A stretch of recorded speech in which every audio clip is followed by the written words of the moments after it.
right, we're back here with another video. We're going to take a little break from the scenario design because before I continue with the scenario design, there's a couple things I figured out. For the scenario design, I'm going to have to make the play space on the map a little bit smaller because I realized that the map was kind of too big, even folded into like 1/4 like I have it. And, you know, the Germans could just run all over the place and cut off all the Soviet trace supply routes. And that would be like really unfair. So we're gonna have to shrink the size of the scenario down. But before I did that, I wanted to just kind of go over the supply rules for trace supply. Not your normal supply where you pay for bullets and fuel and things like that. This is just during the supply phase, which is like almost in the middle of your turn, I guess. If you look at the turn sequence, I'll put it up on the screen here. Let me just make sure I get the order right. It comes right after the movement phase. You'll see there's a supply phase. And that is where it's covered on page 3, by the way. That's where that you have to replenish units with lower exhausted internal stocks, and you determine which of your combat units are in trace supply. So this is the supply that's like feeding the troops and giving them clothing, and you know, setting up the kitchens and things like that.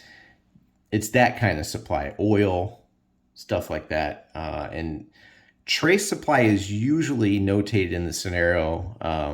It's usually done with rail hex, and it'll say something like the German player can draw trace supply off of any railroad exiting the west edge of the map.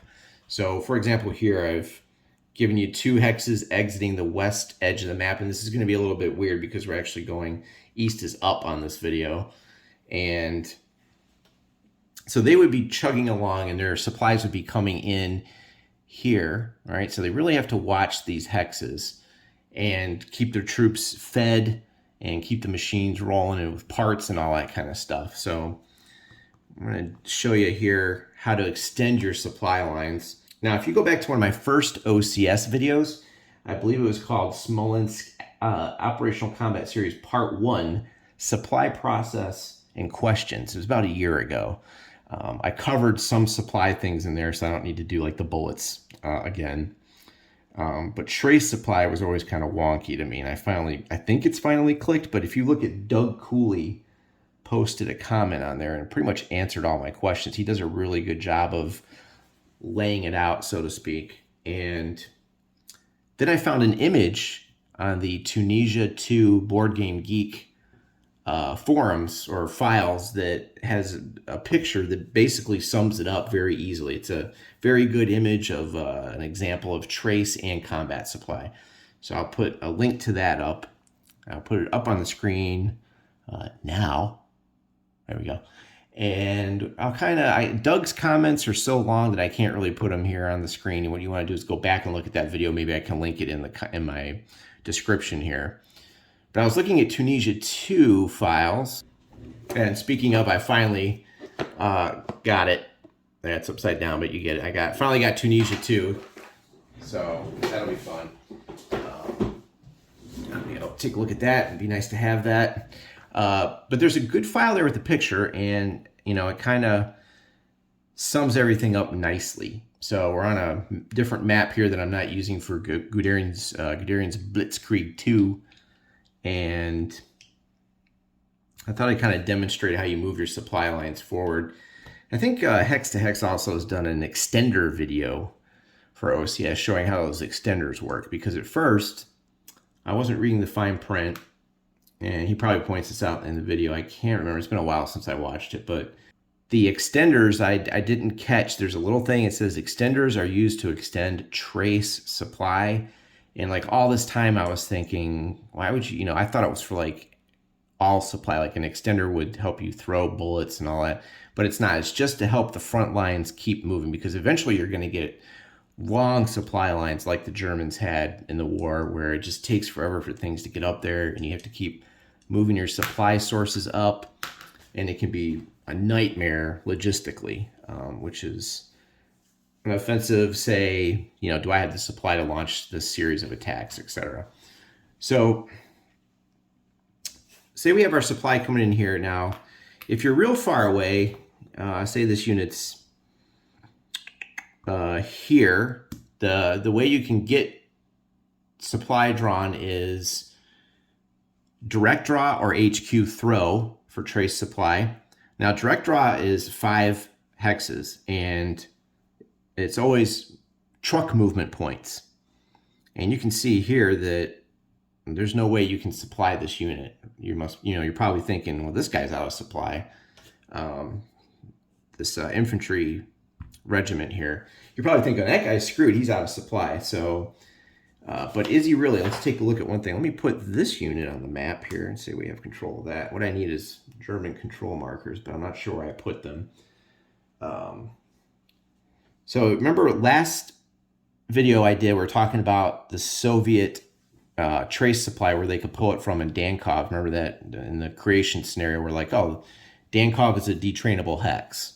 So this is also a detrainable hex. You have control of it, right? And if you go to page, pardon me here, I had the page open, but now I did not keep it open. If you go to page 28 in the 4.3 rulebook, 13.3c, kids, turn your books to that page. A detrainable hex has to meet all of these. It has a village, any size, port, or an engineer-capable HQ. Okay, so we can tick that off. Village of Kesma, and it's under your control. It is, and it has a rail path free of enemy ZOCs back to a supply source. Extender links can be part of this for trace supply, but not for moving cargo. So we do have a rail path going back to this. So this now can give you trace supply. So your frontline supply is moving up. So during the supply phase, you need to keep this guy in supply. Now, he's going to be going back to this detrainable hex. He'll have to use direct draw because we have no HQ out here to throw it. So he is using white movement here. See that right there? But don't get confused by that, because for direct draw, you always use truck movement points back to the source. So there is a tiny little rule you want to pay attention to. And I believe that is on page 23, 12.3D on page 13 or 23. Good Lord. There's a little paragraph there at the end. Always use normal terrain costs, the summer clear variety, for supply paths, which we're about to do here. Ignoring all temporary bad ground conditions such as mud, snow, as well as the extra cost of moving through a train busting zone. And you also want to pay attention to page 22, 12.3 on map supply. Important note, players use the same mechanics of direct draw and HQ throw anytime they need supply for trace, fuel, combat, construction, restocking internals, or aircraft. Fuel is never required to draw, throw, or trace. Also, combat units only need this. Okay. All right, so it's truck MPs back. So a railroad and Guderian's Blitzkrieg 2 for truck is 1. So 1, 2, 3, 4. So this is a trainable hex. Now let me just move this up so you can see. We'll just focus on this little area here. He is in supply, so he's good during the supply phase. 1, 2, 3, 4, 5, 6. 1, 2, 3, 4, 5, 6. There he is not good. Forget about, say they haven't captured this yet. Forget about this. 1, 2, 3, 4, 5. Yep. So he's here. He'd be out of supply. Let's say this is not. Just ignore that. Say that that's not a way to get supply. So he's out of supply there. They could take this next turn. That would be a detrainable hex then. Or it could already be taken and he could be here.